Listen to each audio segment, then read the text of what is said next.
Guys, pumunta pala kami ng Cityland Mall.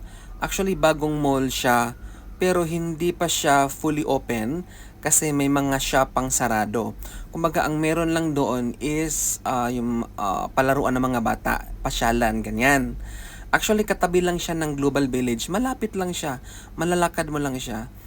Actually, nakita to siya ng asawa ko sa Instagram. Sabi niya, Bibi, oh, maganda to dito. Parang bagong pasyalan daw sa Dubai kasi may something garden siya ganon sa loob ng mall. Sabi ko, interesting yan na. Sige nga, sugurin natin. Sabi ko ng ganon. Since on that week is holiday, naka-off ako ng 2 days, tapos siya walang pasok. Kaya sumugod kami dyan, pinuntahan talaga namin. Actually, medyo late na kaming pumunta dyan kasi dapat alas 3 punta na kami dyan. Alis na kami alas 3, I mean. Kaya lang may nag-message kasi gusto doon niyang makita yung vacant room namin doon sa kabila. So, inatin muna namin. So, isip namin mag-bus. Isabi pa mag-bus tayo, baka anong oras tayo darating. So, nag-decide kami na mag-taxi. So, nag-taxi kami from Riga to Global Village, to Cityland Mall. So, pumalo lang siya ng mga 8, no, 75, ganon, 75.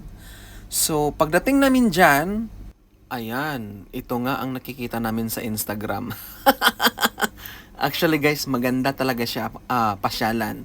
Like family, friends, or mag-date-date kayo dyan. Oh, marami dyan. Marami nag-date-date dyan. See, maganda siya. Garden talaga siya, as in nature talaga siya.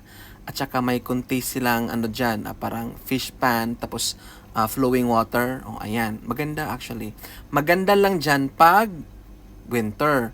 Pero pag summer, naku, wag na, masyadong mainit. Maganda lang talaga dyan pag winter. Family bonding. Ayan. Maraming nag-ano dyan eh. Maraming nag-pictorial, nag-rampa-rampa dyan. Parang kami dyan. Taking videos, creating memories, oh, 'di ba? So, dapat ganyan. So, yan, may patulay pa sila. At since clear ang area, wala masyadong tao, so nagpa-slow mo muna tayo dito, no? So, dapat ganun, may pa-slow mo talaga, no?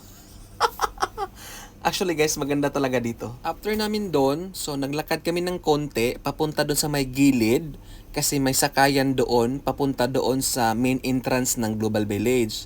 So, nakita namin dyan, may mga tricycad. Oh, ayan. Yan ang tricycad ng Dubai, o di ba? Actually, maganda siya. First time naming sumakay dyan. Ilang beses na kami pabalik-balik sa Global Village mula nung first opening niyan. Maalala ko pa, pasyal ako dyan. Dati ko mga kasama sa bahay. So, siguro every year, pag nagbukas ang Global Village, talagang pumupunta kami dyan, pumapasyal kami. Kasi every year, every ano may bago kasi. So, may magagandang pasyalan. O, yan, namasahe na si Madam. Magkano ba pamasahe namin dyan? 20 yata. 20. Maganda siya guys, masaya siya as in promise. Actually, pwede namang lakarin kasi malapit lang naman. But since natuwa kami dyan sa tricycad na yan, sabi ko mag-tricycad na lang tayo. Kasi gutom na rin ako, gusto na kong kumain. Kaya nag-tricycad na kami, no? O, ayan o. Sige, kikita nyo. O, ayan. O, di ba? Tuwang-tuwa si Madam, sumakay siya ng tricycad. Tricycad pala ito? Sikat niya. Try sikat in Dubai.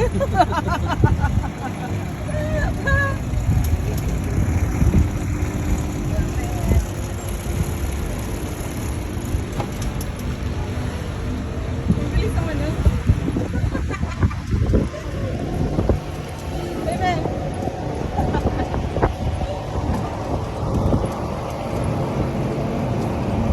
Ayun ba, naglakad lang ako? Kahit naman.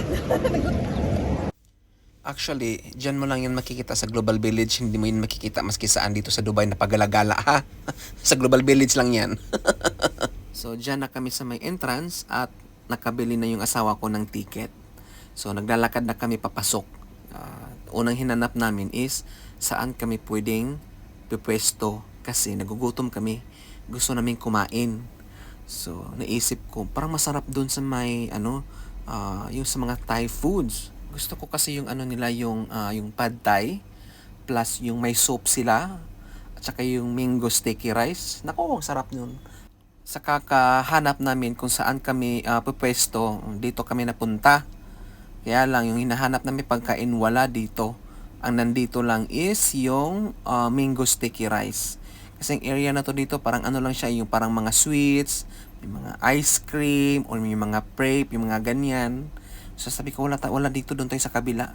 Hindi rin namin nakita yung padday eh. So ang bottom line, napadpad kami sa may Chin Chin restaurant.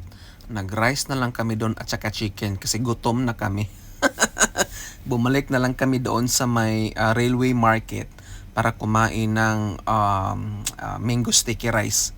Kasi yun talaga ang ano ko talaga yun, sadya, yung mango sticky rice kasi masarap. Gusto ko sanang kumain ng yung mussels para siyang binarbecue or ano ba? Ano bang tawag noon na may cheese, na may nako sarap noon. Kaya lang sabi ko, wag na. Parang napagod na ako sa kakaikot-ikot. Okay, yalla guys. Maraming salamat. Bye!